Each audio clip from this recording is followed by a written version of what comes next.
Hello there, welcome to the program's media. I'm your host, Nino Sachirusu.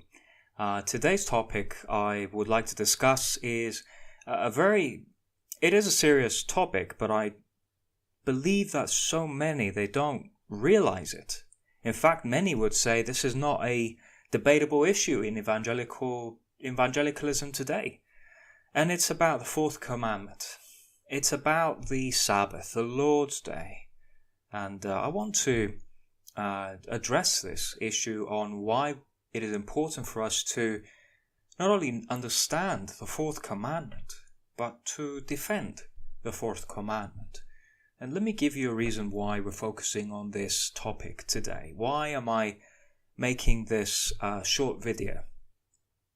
I don't think many people understand how serious this is. There are good men out there who are good expositors, and even they would have a very differing opinion on what the scripture actually says.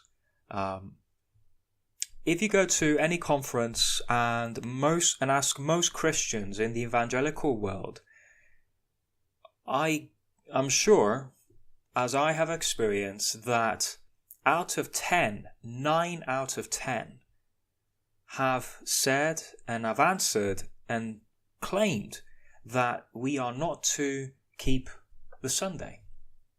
We are to go to church, but we are not obligated to keep it as a holy day. It's not an obligation, it's an option.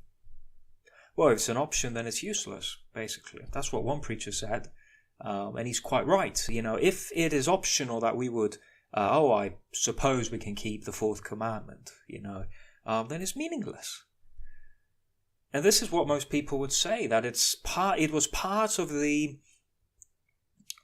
ceremonial Mosaic law, which Christ, according to Matthew chapter 5, has abolished the law and the ceremonial laws. And they would quote Galatians chapter 4 of Paul saying that the elementary signs, which were the ceremonial laws, the holy days, the moons, etc., the moon days, all these things have been abolished. And Romans chapter 14 as well, they would say, some people can still believe that their day is holy, which is the Sabbath, and other days are holy, but they can never tell to people, it's an obligation, and you must keep it because it's part of the Fourth Commandment. So they would use texts like that. The other argument I often hear, and many Christians will say, that the New Testament doesn't say anything about keeping the Fourth Commandment. So, with these things said, it is important for us to answer these questions and look into the text of the Bible concerning the subject of the Lord's Day. But also, here's another reason. The reason why this is so important is because our understanding of the Lord's Day, our understanding of the Sabbath, reveals to us in our hearts whether or not we have a high view of the Lord, whether we truly love Him and respect Him. This is a very serious matter, and it's a challenging one. And yet I want to invite you to look at Genesis chapter 2 and verses 2 and 3, which we begin. And we read the following, which is my first point, is that the Lord's Day is a creation ordinance. That's the first thing. This is why we are to keep the Fourth Commandment, because it is a creation ordinance. So Genesis chapter 2 verses 2 and 3 says the following, "And on the seventh day God ended His work which He had made, and He rested on the seventh day from all His work which He hath made. And God blessed the seventh day, and sanctified it, because that in it He had rested from all His work which God created and made." Now, as you can see here, God has ordained on the seventh day to be the Sabbath day. Now, what does, God rested, it says that God ended His work and He rested. The word literally translated mean He Sabbath. And so God is saying that this day has been set apart as being holy. That's what holy means. It means to be distinguished, to be set apart, to be one day. And that's the point, is that God set one day, just one day, that man would not just keep, but he would rest from his labors. Now, we're going to expand that very soon on why. It's a thing that man needs rest. After God knew when he created man, that man, us, we need rest after 6 days of labor, after mentally and physically thinking about our social businesses, about our non-Christian things, or our daily responsibilities and labors. God has set a day where we can rest. And we can rest, not just physically and mentally, but rest in the spiritual sense, that we can enjoy him and his presence and contemplate upon him and the gospel, reminding us who we are. And this is the blessing of the Lord's Day, is that we just don't have it's not just a rest for us to do whatever we want. Our new, redeemed, born-again Christian self desires to be close to God, and that is why we have that day. That is why we have that blessed day. Now, you need to, just to see my notes for a second here. In verse 3, we can see that God made this day holy in the time of creation. Now, why is that important? He did it because instead of choosing, the second day or the sixth day, God had a plan. He had a pattern that after 6 days, one day he would rest. Now the question is, why did he do this? And let's go to my second point, which is that God created man to be a worshipper, to delight in him. And this is what we said earlier, is that man as a worshipper needs somewhere to worship, needs a day that he would not just we worship God and we are close to God every single day. That's true. But there is a special grace, a special blessed day which God puts on the Lord's Day. And that is himself. His graces, his blessings, and they are given to us on that very day. Now, the reason why God chose the seventh day. Now, rest here of course, when we go to verse 2, God rested. It doesn't mean that God needed to rest, of course, because God sustains the whole world. He's working 24 hours a day. He works every day. He's the sovereign Lord. He doesn't stop working. If he stopped working, we would be gone.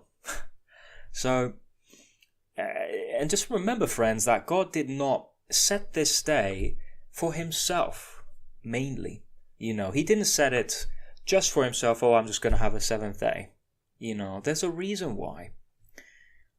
God was thinking about us, that after 6 days, man would rest. In other words, the reason why God made 6 days of labor and then the seventh is because God wanted to design a pattern for man. He would wanted for us to follow him, his example, in that after God created the whole world, after 6 days, he decided to make a day holy. Okay. And so man, after 6 days of labor, we are commanded to keep the seventh day holy, which is now the first day of the week because of the resurrection of Christ, as we read in 1 Corinthians chapter 16, verse 1, the first day of the week. And so this is the pattern that God made, that we would be imitating him. And so this is why it is important for us to keep this day holy. And God didn't make it holy just for himself. He doesn't need to be satisfied by something. He doesn't need anything.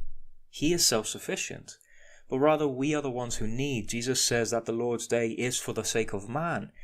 In Exodus 16 it says that in the Fourth Commandment it gives a description that the Lord's Day, the seventh day, is a gift to man. What a blessing, friends. What a blessing. And we would neglect that. Why wouldn't we want such a blessed day? Why wouldn't we want such an obligation, such a discipline to remind us, hey, we need to keep this day because it's going to be good for me?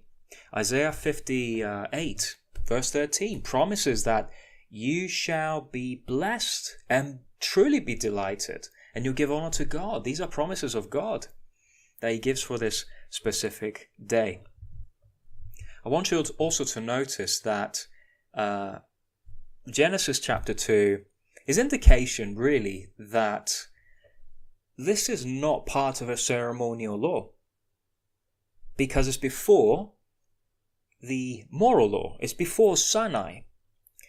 The Fourth Commandment is an expansion of what has been already ordained from the time of creation. In other words, the Sabbath, the Fourth Commandment, we find it in Genesis chapter 2, and it's a creation ordinance, just like marriages. Now, we're going to say that marriage is abolished? No, of course not. We wouldn't say that. And yet people say that we need to not listen to all the commandments. We can listen to 9 of the commandments, but take out the 4th one. But this is nonsense, friends. We need to follow, because it's part of God's image. And the law is part of a reflection of God's holiness. And so if we are to follow the pattern of holiness, we are also to obey the 4th commandment, which is to stop labor, to just stop working, to stop thinking about work, stop going to places where you encourage people to work, and you yourself don't think about secular work. But go rest. Be an example to others that this day is an important day. Yeah, you may be strange to people, but look, they will say he's making a serious commitment to his religion. He believes in his God. And it's true, because God is real. And he's holy as well. This is a creation ordinance, friends. And therefore, the idea that, this is part of the ceremonial law, is wrong. Because in Genesis 2, there is no ceremonial command here. This is a creation ordinance. And it doesn't change. There is no command that pressures it or suggests even that it has changed. And we are going to look at in other places of scripture. What I will tell you right now, and I'll give it to you in more detail in other videos, is that there is a difference, a distinction between the moral law, which is the 10 commandments, the Decalogue, with the ceremonial law, which includes circumcision, altar, atonement, etc., and holy days, and how many Sabbaths, etc. There's a very big difference. Christ has abolished the civil law, some of the civil law, which belonged only to Israel, but he abolished a lot of the ceremonial law, which include the circumcision and other things, which Paul argued against Peter that we don't need, if we are under the gospel, we don't need to go back to those things. But the moral law, the first, the second, the fourth, the third commandment, that God has not abolished those things. They are moral, they are ethical laws. So let me just quote to you what J.C. Ryle, this Anglican evangelical, long time ago said concerning the Lord's Day. And this I close. There are 5 things that were given to the father of the human race in the day that he was made. God gave him a dwelling place, a work to do, a command to observe, a helpmeet to be his companion, and a Sabbath day to keep. I'm utterly unable to believe that it was in the mind of God that there ever should be a time when Adam's children should keep no Sabbath. End quote. This is J.C. Ryle. Calvin believed on keeping on the 4th commandment. C.H. Spurgeon as well, George Whitefield, all these men that we admire. And yet today we hear people say that we don't need to keep it. The question is why? Next time I will defend the creation ordinance of the Sabbath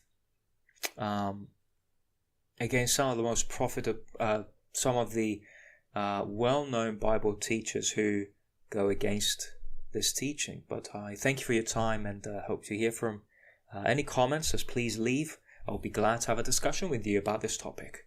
Hope you enjoyed this time. Bye for now.